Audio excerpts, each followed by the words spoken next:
welcome to Cinder of the Universe. I'm Cinder. This is my universe.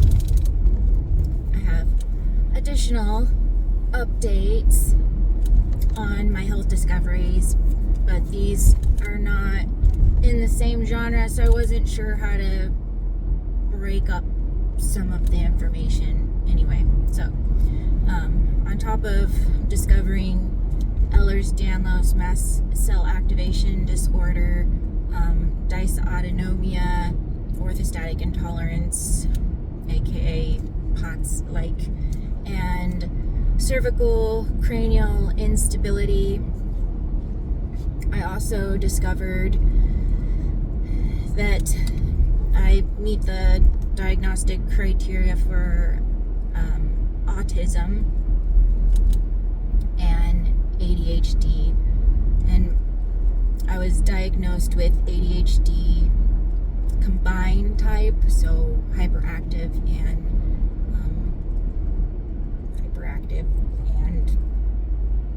I forgot what it was. I forgot what that word is. Dang it. And my autism is diagnosed at level 1. So low support needs, basically.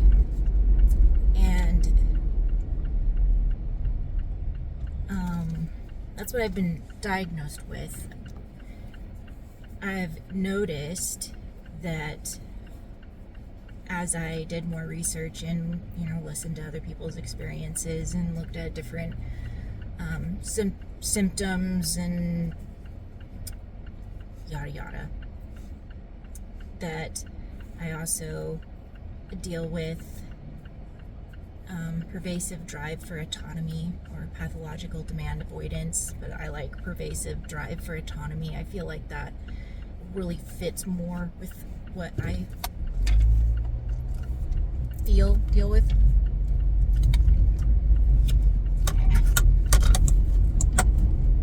Really gotta remember to just change that over before I make that turn. So PDA, and then rejection sensitivity was the other key one. I'm also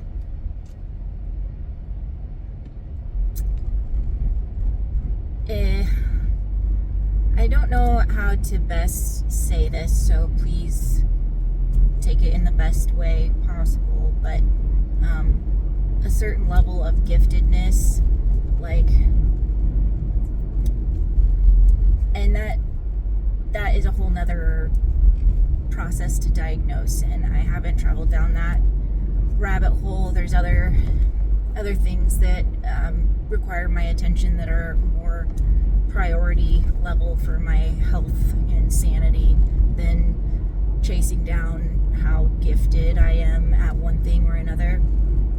The other part of that is that dealing with the health issues that I deal with actually seriously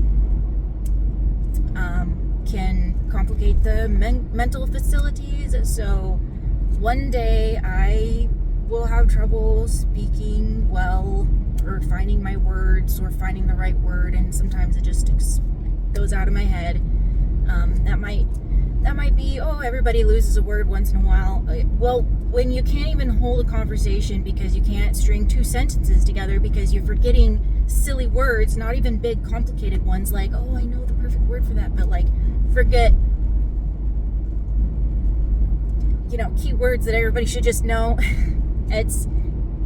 There's definitely an issue. It's very frustrating. And then some of the neurological issues that come along with the cervical cranial instability.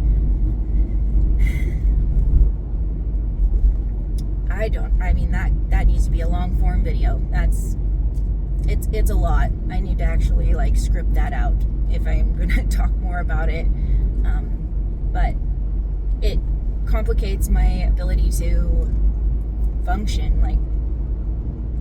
I might be smart, I might be intelligent, might be gifted, but if my blood supply isn't making it through my body appropriately, I'm not getting the oxygen I need in order to function adequately. If my mitochondria aren't working and I have a metabolic issue, that's going to affect a whole variety of cognitive issues as well. And on top of that, discovering that I'm beginning stage insulin resistance, which I feel very gypped about. The blood sugar really affects the dysautonomia, POTS-like symptoms, and affects the mental facilities a lot. And then, of course, you have the hormones, balancing the hormones, figuring out the hormones. Those affect the mental facilities. And I've also, way in the beginning, before I even discovered Ehlers-Danlos, I was diagnosed with hypothyroidism and adrenal, some adrenal, like something's going on with your adrenals and we don't know. But I don't have Hashimoto's. I don't have any autoimmunity markers, thank goodness. And I would like to try and keep from heading down that road, because once your body starts doing autoimmunity, it builds pathways in its memories of how to respond and interact with things. It can be really difficult to get it to stop attacking itself. So at one point, an endocrinologist put on my diagnosis sheet saying that I had acquired adrenal insufficiency.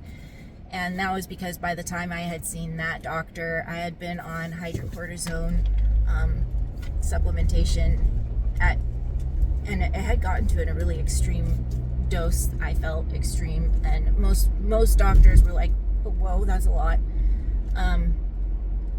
Hydrocortisone dose. So then it was like, well, I don't know.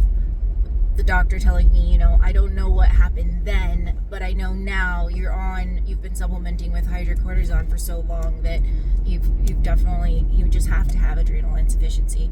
And so, but update to that in particular, I, titrated my hydrocortisone down, and then I was at the really, really low levels, and I had found a new practitioner to be my primary care, and they agreed to support me trying to come off of the hydrocortisone in case there was a problem, because I had been on it so long anyway, and I was able to actually come off the hydrocortisone. So my adrenals are working and kicking, and it's been years since I've been on hydrocortisone, so they're not dead, thank you. And if I had not pushed to do that, if I hadn't pushed to do a lot of stuff, I'd be in a very sad state. But if I had not pushed to get myself off the hydrocortisone, doctors wouldn't have done that. Because the status quo at the time was, if you've been on it this long, then you have adrenal insufficiency, and that could just send you to the hospital, and you might possibly die or go into Hashimoto's or whatever. I'm a little suspicious that due to the fact that I have Ehlers-Danlos and I've had issues, connective tissue disorder-like issues for most of my life, and that could be the basis for all of the things, including the CCI, cervical cranial instability, that my brain just went 100 miles an hour in different directions, and I don't know what I'm saying anymore. Let's see.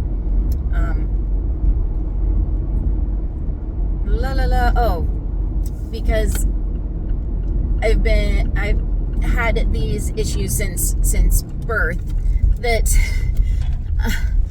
it's likely that I've had cervical cranial instability to different degrees, even growing up, and that could affect the hypothyroid adrenal axis in your body, endocrine system, basically. And the endocrine system, it messes with the hormones. So, the other interesting weird thing I found. So when I started getting into my body started producing hormones. There was lots of changes. That's a common thing that happens with Ehlers-Danlos. And my eyes started to deteriorate. So my mouth. It's interesting to see how my structure of my face and my mouth and things changed when I hit puberty. There we go. That was a word. When I was born, I had a very horseshoe mouth.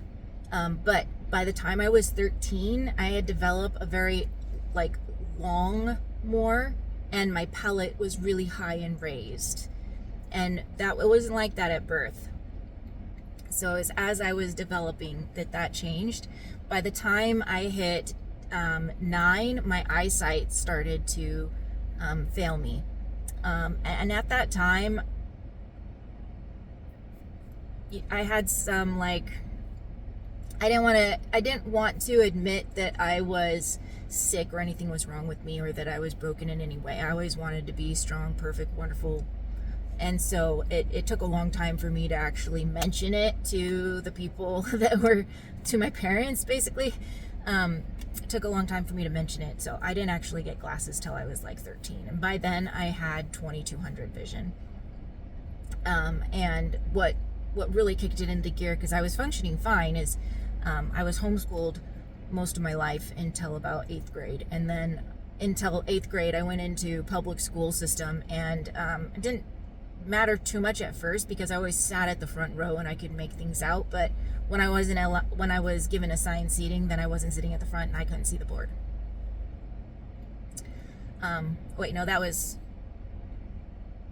Excuse me, I need to do my own personal timeline so I can know where things land, when, how. But it was 11, 12, shoot, I can't quite remember, but somewhere in there, lost my eyesight. And I was going to in between school, so it was partially homeschool, partially it's support school for homeschool. And that's when I started noticing that I was having trouble seeing the board, the whiteboard. And so then I was shoot, I can't do my thing, and I'm not. And what really got me was I couldn't see the notes on the board in my music class, and I couldn't do the thing because I couldn't see the thing. And there was no trying, or there was no adjustment. There was no way I could morph things around in order to be able to do that. So anyway, I ended up getting LASIK, or not LASIK. I got laser surgery, but it was PRK, where they don't just do the flap, they actually just burn off the top layer of the eye, because my eye had misshapen to a point that they couldn't get a good suction in order to do the flap. So I had to do the old procedure and do where they burn off the top layer of your eye and then laser it, and then you have to put acid in your eye and slowly grow your top eye lens back. And you have to put acid in it to burn off the top layer so that you get a nice clear layer and you don't have scar tissue. That was a lot of an experience. Anyway, by the time I was in my 30s, I started noticing some regression in my eyes, and by the time I was 36, it was obviously something was going on, but it was going in and out. So I was sometimes I couldn't see very well, sometimes I could see very well, sometimes it was horrible. And it wasn't until I was 39 years old, and I was dang it, I can't do college very well unless I sit very far at the front row, and even then at the front row, I'm having trouble seeing the board.